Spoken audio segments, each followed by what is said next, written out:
6 नवंबर 2020 प्रातः मुरली। ओम शांति। बाप दादा मधुबन। बाबा ने कहा, मीठे बच्चे, तुम अभी गॉडली सर्विस पर हो। तुम्हें सबको सुख का रास्ता बताना है, स्कॉलरशिप लेने का पुरुषार्थ करना है। प्रश्न: तुम बच्चों की बुद्धि में जब ज्ञान की अच्छी धारणा हो जाती है तो कौन सा डर निकल जाता है?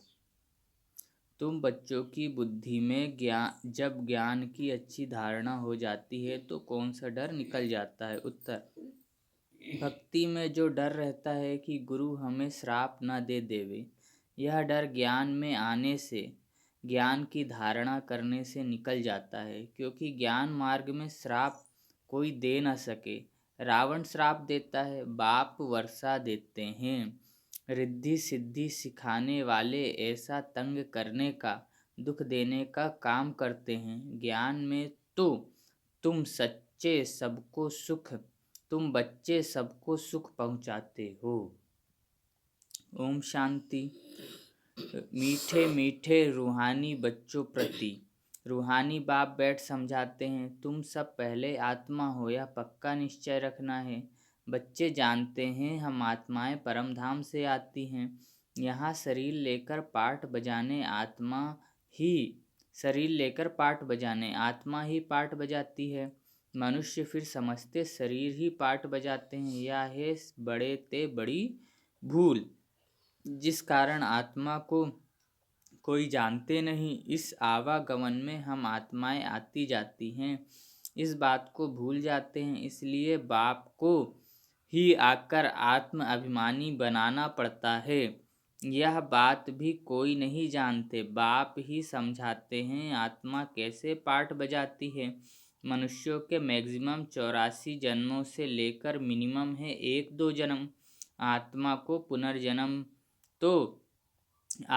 पुनर्जन्म तो लेते रहना है। इससे सिद्ध होता है बहुत जन्म लेने वाला बहुत पुनर्जन्म लेते हैं, थोड़े जन्म लेने वाला कम पुनर्जन्म लेते हैं। जैसे नाटक में कोई का शुरू से पिछाड़ी तक का पाठ होता है, कोई का थोड़ा पाठ होता है, या कोई मनुष्य नहीं जानते। आत्मा अपने को ही नहीं जानती तो अपने बाप को कैसे जाने? आत्मा की बात है ना। बाप है आत्माओं का। कृष्ण तो आत्माओं का बाप है नहीं। कृष्ण को निराकार तो नहीं कहेंगे, साकार में ही उनको पहचाना जाता है। आत्मा तो सबकी है, हर एक आत्मा में पाठ तो नूंधा हुआ है। यह बातें तुम्हारे में भी नंबरवार पुरुषार्थ अनुसार जो समझा सकते हैं। अभी तुम बच्चे जानते हो हम आत्माओं ने 84 जन्म कैसे लिए हैं। ऐसे नहीं कि आत्मा सो परमात्मा, नहीं। बाप ने समझाया है हम आत्मा पहले सो देवता बनते हैं।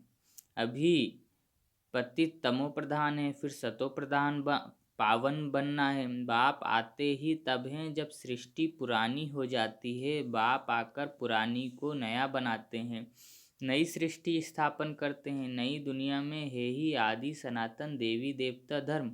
उन्हों के लिए ही कहेंगे, पहले कलयुगी शूद्र धर्म वाले थे, अब प्रजापिता ब्रह्मा के मुख वंशावली बन ब्राह्मण बने हो। ब्राह्मण कुल में आते हो। ब्राह्मण कुल की डिनाइस्टी नहीं होती। ब्राह्मण कुल कोई राजाई नहीं करते हैं। इस समय भारत में ना ब्राह्मण कुल राजाई करते हैं, ना शूद्र कुल राजाई करते हैं। दोनों को राजाई नहीं है, फिर भी उनका प्रजा पर प्रजा का राज्य तो चलता है। तुम ब्राह्मणों का कोई राज्य नहीं है, तुम स्टूडेंट पढ़ते हो। बाप तुमको ही समझाते हैं यह 84 का चक्र कैसे फिरता है। सतयुग, त्रेता, द्वापर, कलयुग, फिर होता है संगम युग। इस संगम युग जैसी महिमा और कोई युग की है नहीं। यह है पुरुषोत्तम संगम युग।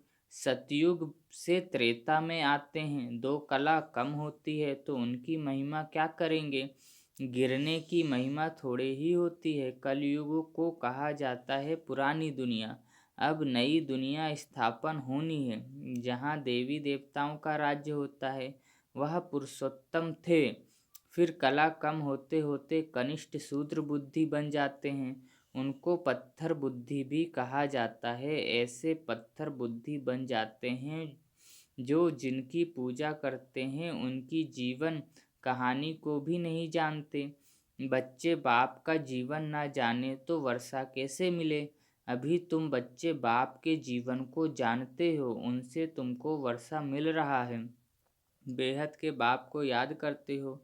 तुम मात पिता हम बालक तेरे कहते हो तो जरूर बाप आया होगा, तब तो सुख घनेरे किए होंगे होंगे ना। बाप कहते हैं मैं आया हूँ, अथाह सुख तुम बच्चों को देता हूँ। बच्चों की बुद्धि में यह नॉलेज अच्छी रीति रहनी चाहिए, इसलिए तुम स्वदर्शन चक्रधारी बनते हो। तुमको अब ज्ञान का तीसरा नेत्र मिला है। तुम जानते हो हम सो देवता बनते हैं, अब शूद्र से ब्राह्मण बने हैं। कलयुगी ब्राह्मण भी हैं तो सही ना। वो ब्राह्मण लोग जानते नहीं कि हमारा धर्म अथवा कुल कब स्थापन हुआ, क्योंकि वह है ही कलयुगी। तुम अभी डायरेक्ट प्रजापिता ब्रह्मा की संतान बने हो और सबसे ऊंच कोटि के हो। बाप बैठ तुम्हारी पढ़ाई की सर्विस, संभालने की सर्विस और सिंगारने की सर्विस करते हैं। तुम भी हो ऑन गॉडली सर्विस में ओनली, मतलब हमारे अलावा भगवान की सर्विस में कोई नहीं है। गॉड फादर भी कहते हैं हम आए हैं सब बच्चों की सर्विस में, बच्चों को सुख का रास्ता बताने। बाप कहते हैं अब घर चलो। मनुष्य भक्ति भी करते हैं, मुक्ति के लिए जरूर जीवन में बंधन है। बाप आकर इन दुखों से छुड़ाते हैं। तुम बच्चे जानते हो त्राही त्राही करेंगे, हाहाकार के बाद जय जयकार होनी है। अब तुम्हारी बुद्धि में है कितनी हाय हाय करेंगे। जब नेचुरल कैलेमिटीज़ आदि होगी, यूरोप वासी यादव भी हैं। बाप ने समझाया है, यूरोप वासियों को यादव कहा जाता है। दिखाते हैं पेट से मुसल निकले फिर श्राप दिया। अब श्राप आदि की तो बात ही नहीं, या तो ड्रामा है। बाप वर्षा देते हैं, रावण श्राप देते हैं, यह एक खेल बना है। बाकी श्राप देने वालों तो दूसरे मनुष्य होते हैं, उस श्राप को उतारने वाले भी होते हैं। गुरु गोसाई आदि से भी मनुष्य लोग डरते हैं कि कोई श्राप न देवे। वास्तव में ज्ञान मार्ग में श्राप कोई दे न सके। ज्ञान मार्ग और भक्ति मार्ग में श्राप की कोई बात नहीं। जो रिद्धि सिद्धि आदि सीखते हैं वो श्राप देते हैं, लोगों को बहुत दुखी कर देते हैं, पैसे भी बहुत कमाते हैं। भक्त लोग यह काम नहीं करते। जो जादू टोना करते उनके बारे में बाबा बोल रहे हैं। बाबा ने यह भी, और रिद्धि सिद्धि मतलब साधु लोग भी गुस्सा हो जाते तो श्राप देते। बाबा ने यह भी समझाया है संगम के साथ पुरुषोत्तम अक्षर जरूर लिखो। पुरुषोत्तम क्यों? क्योंकि हम पुरुषों में उत्तम बन रहे हैं बाबा के संस्कार से उत्तम पुरुष, इसलिए पुरुषोत्तम। बाबा ने यह भी समझाया है संगम आत्मा और परमात्मा का मिलन इस समय हो रहा है, इसलिए संगम के साथ पुरुषोत्तम अक्षर जरूर लिखो। त्रिमूर्ति अक्षर भी जरूर लिखना है और प्रजापिता अक्षर भी जरूरी है, क्योंकि ब्रह्मा नाम भी बहुतों के हैं। प्रजापिता अक्षर लिखेंगे तो समझेंगे साकार में प्रजापिता ठहरा। सिर्फ ब्रह्मा लिखने से मूल सूक्ष्म बतन वाला समझ लेते हैं। ब्रह्मा विष्णु शंकर को भगवान कह देते हैं। प्रजापिता कहेंगे तो समझा सकते हो, प्रजापिता तो यहाँ है। सूक्ष्म वतन में कैसे हो? विष्णु को तो दिखाते हैं ब्रह्मा की नाभि से निकला। तुम बच्चों को भी ज्ञान मिला है, नाभि आदि की कोई बात ही नहीं। ब्रह्मा सो विष्णु, विष्णु सो ब्रह्मा कैसे बनते हैं? सारे चक्र का ज्ञान तुम इन चित्रों में समझा सकते हो, बिगड़ चित्र समझाने में मेहनत लगती है। ब्रह्मा सो विष्णु, विष्णु सो ब्रह्मा बनते हैं। लक्ष्मी नारायण 84 का चक्र लगाकर फिर ब्रह्मा सरस्वती बनते हैं। बाबा ने पहले से नाम दे दिया है, जब भट्टी बनी तो नाम दिए, फिर कितने चले गए। इसलिए समझाया है ब्राह्मणों की माला होती नहीं, क्योंकि ब्राह्मण है पुरुषार्थी। जब नए नए बच्चे भगवान के बनते थे तो उनको नया नया नाम दे देते थे बाबा। फिर क्या हुआ, परिस्थिति आई, डर गए कि हम नहीं चल सकते, ये तो गड़बड़ है, छोड़ के चले गए। गलती अपनी, क्योंकि बाबा जो नियम धारणा बताता है वो नहीं चलेंगे, परिस्थिति आएगी, फिर आप जीत भी नहीं सकते उससे, क्योंकि कमज़ोर हो गए ना। इसलिए तो बाबा वही बोल रहे, इसलिए ब्राह्मणों की माला नहीं होती, देवी देवताओं की माला होती है। इसलिए क्योंकि वो पास जो हो जाते हैं वो उस हिसाब से देवी देवता बन जाते हैं। ब्राह्मण तो पढ़ रहे हैं, स्टूडेंट हैं, फिर कितने चले गए। इसलिए समझाया है, ब्राह्मणों की माला होती नहीं, क्योंकि ब्राह्मण है पुरुषार्थी, कभी नीचे कभी ऊपर होते रहते हैं। ग्रहचारी बैठती है। बाबा तो जवाहरी था, मोतियों आदि की माला कैसे बनती है, अनुभवी हैं। ब्राह्मणों की माला पिछाड़ी में बनती है। हम सो ब्राह्मण देवी गुण धारण कर देवता बनते हैं, फिर सीढ़ी उतरनी है, नहीं तो 84 जन्म कैसे लेंगे। 84 जन्मों के हिसाब से यह निकल सकते हैं। तुम्हारा आधा समय पूरा होता है, तब दूसरे धर्म वाले ऐड होते हैं। माला बनने में बड़ी मेहनत है, माला बनाने में बड़ी मेहनत लगती है। बड़ी संभाल से मोतियों को टेबल पर रखा जाता है, फिर कहाँ हिले नहीं, फिर सुई में डाला जाता है। कहाँ ठीक ना बने तो फिर माला तोड़नी पड़े। यह तो बहुत बड़ी माला है। बाबा बोल रहे उस माला में इतनी मेहनत लगती है तो पूरी दुनिया में पूजी जाने वाली माला है, यह तो बहुत बड़ी माला है। 108 16,108, फिर ऐसे 33 करोड़, 9,33,00,000 ऐसे। यह तो बहुत बड़ी माला है। तुम बच्चे जानते हो, हम पढ़ते हैं। नई दुनिया के लिए बाबा ने समझाया है कि स्लोगन बनाओ, हम शूद्र सो ब्राह्मण, ब्राह्मण सो देवता कैसे बनते हैं, आकर समझो। इस चक्र को जानने से तुम चक्रवर्ती राजा बनेंगे, स्वर्ग का मालिक बन जाएंगे। ऐसे स्लोगन बनाकर बच्चों को सिखलाना चाहिए। बाबा युक्तियाँ तो बहुत बतलाते हैं, वास्तव में वैल्यू तुम्हारी है। तुमको हीरो हीरोइन का पार्ट मिलता है, हीरे जैसा तुम बनते हो, फिर 84 का चक्र लगाए कौड़ी मिसल बनते हो। अब जबकि हीरे जैसा जन्म मिलता है तो कौड़ियों पिछाड़ी क्यों पड़ते हो। ऐसे भी नहीं कोई घर बार छोड़ना है। बाबा तो कहते हैं गृहस्थ व्यवहार में रहते कमल फूल समान पवित्र रहो, और सृष्टि चक्र की नॉलेज को जानकर देवी गुण भी धारण करो, तो तुम हीरे जैसा बन जाएंगे। बाबा कहते हैं गृहस्थ व्यवहार में रहते कमल फूल समान पवित्र रहो, और सृष्टि चक्र की नॉलेज को जानकर देवी गुण भी धारण करो, तो तुम हीरे जैसा बन जाएंगे। बरोबर भारत 5,000 वर्ष पहले हीरे जैसा था। यह है एम ऑब्जेक्ट, लक्ष्मी नारायण का चित्र। हमारा लक्ष्य है इस चित्र को लक्ष्मी नारायण के बहुत महत्व देना है।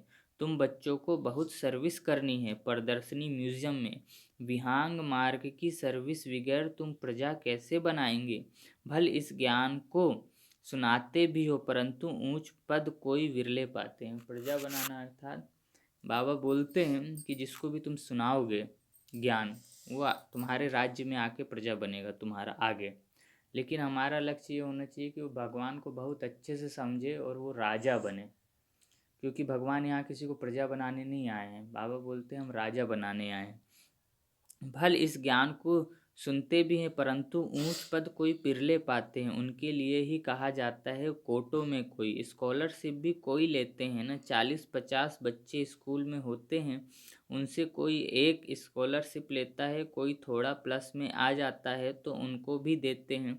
यह भी ऐसे है, प्लस में बहुत है, 8 दाने हैं सो भी नंबरवार है ना। वह पहले पहले राजगद्दी पर बैठेंगे, फिर कला कम होती जाएगी। लक्ष्मी नारायण का चित्र है नंबर 1, उनकी भी डिनाइस्टी चलती है, परंतु चित्र लक्ष्मी नारायण का ही दिया है। यहाँ तुम जानते हो चित्र तो बदलते जाते हैं, चित्र देने से क्या फ़ायदा, नाम रूप देश काल सब बदल जाता है। पहले जन्म में वैसा है, फिर जन्म बदलेगा तो सब बदल जाएगा। मीठे मीठे रूहानी बच्चों को रूहानी बाप बैठ समझाते हैं। कल्प पहले भी बाप ने समझाया था, ऐसे नहीं कृष्ण ने गोप गोपियों को सुनाया।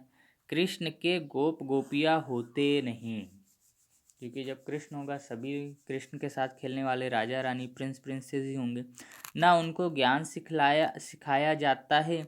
वह तो है सतयुग का प्रिंस, वहाँ कैसे राजयोग सिखाएंगे। वह पतित को पावन बनाएंगे। अब तुम अपने बाप को याद करो, बाप फिर टीचर भी है। टीचर को स्टूडेंट कभी भूल न सकें, बाप को बच्चे भूल न सकें, गुरु को भी भूल न सके। बाप तो जन्म से ही होता है, टीचर 5 वर्ष बाद मिलता है, फिर गुरु वानप्रस्थ में मिलता है। जन्म से ही गुरु करने का तो कोई फ़ायदा नहीं।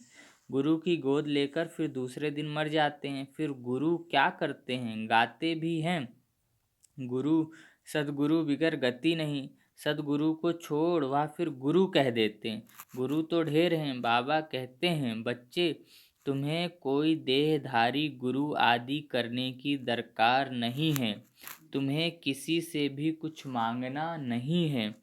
कहा भी जाता है, मांगने से मरना भला। सबको चिंता रहती है, हम कैसे अपने पैसे ट्रांसफ़र करें दूसरे जन्म के लिए। वह ईश्वर अर्थ दान पुण्य करते हैं तो उसका रिटर्न इस ही पुरानी दुनिया में अल्पकाल के लिए मिलता है। दुनिया वाले जो दान पुण्य करते हैं, यहाँ तुम्हारा ट्रांसफ़र होता है नई दुनिया में और 21 जन्मों के लिए। और हम जो बाबा के भंडारी में जाते हैं, बाबा के घर में देते हैं, वो हमें 21 जन्म मिलता है।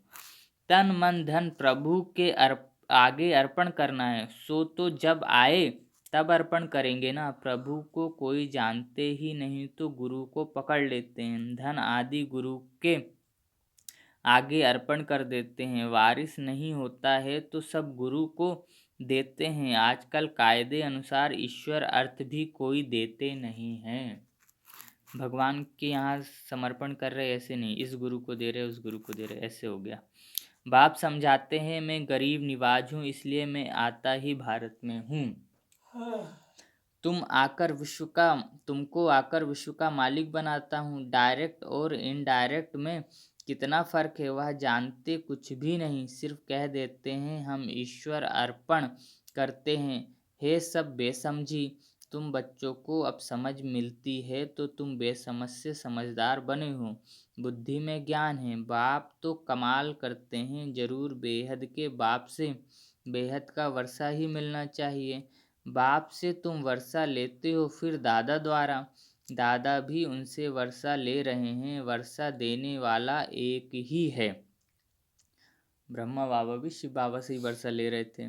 वर्षा देने वाला एक ही है, उनको ही याद करना है। बाप कहते हैं, बच्चे मैं इनके बहुत जन्मों के अंत में आता हूँ, इनमें प्रवेश कर इनको भी पावन बनाता हूँ, जो फिर यह फरिश्ता बन जाते हैं।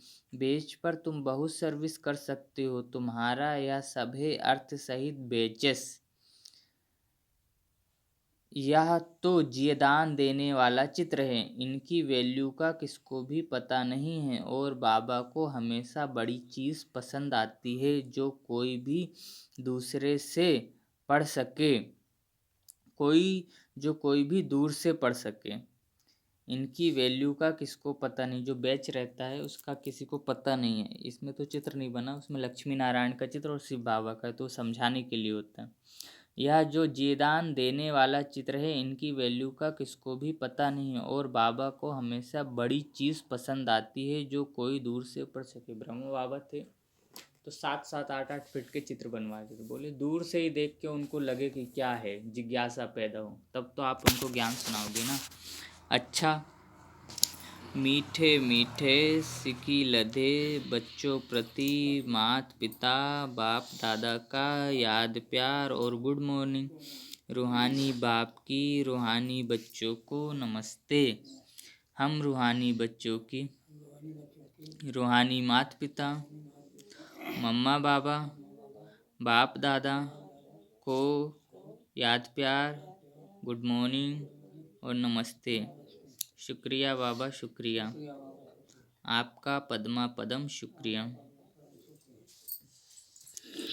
धारणा के लिए मुख्य सार। पहला, बाप से बेहद का वर्षा लेने के लिए डायरेक्ट अपना तन मन धन ईश्वर के आगे अर्पण करने में समझदार बनना है।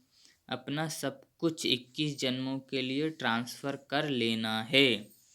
दूसरा, जैसे बाप पढ़ाने की, संभालने की और श्रृंगार करने की सर्विस करते हैं, ऐसे बाप समान सर्विस करनी है। जीवन बंध से निकाल सबको जीवन मुक्ति में ले जाना है। वरदान, सर्व खजानों की इकोनॉमी का बजट बनाने वाले महीन पुरुषार्थी भव। सर्व खजानों की इकोनॉमी का बजट बनाने वाले महीन पुरुषार्थी भव।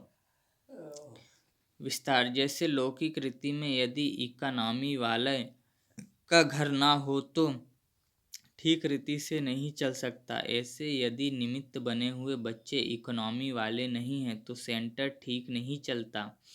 वह हुई हद की प्रवृत्ति या है बेहद की प्रवृत्ति। तो चेक करना चाहिए कि संकल्प, बोल और शक्तियों में क्या क्या एक्स्ट्रा खर्च किया, मतलब मन से क्या फालतू सोचा, मुख से क्या फालतू बोल दिया, और हमारी जो सहन शक्ति है धारण, इसको कहाँ मतलब इस्तेमाल नहीं किया, ऐसे ही जाने दिया, एक्स्ट्रा खर्च किया। जो सर्व खजानों की इकोनॉमी का बजट बनाकर उसी अनुसार चलते हैं उन्हें ही महीन पुरुषार्थी कहा जाता है। मतलब मेरा मन में फालतू चीज़ें ना आए, मुख से फालतू ना निकले, और मेरी जो शक्तियाँ हैं उस समय में इस्तेमाल हों। उनके संकल्प, बोल, कर्म व ज्ञान की शक्तियाँ कुछ भी व्यर्थ नहीं जा सकती।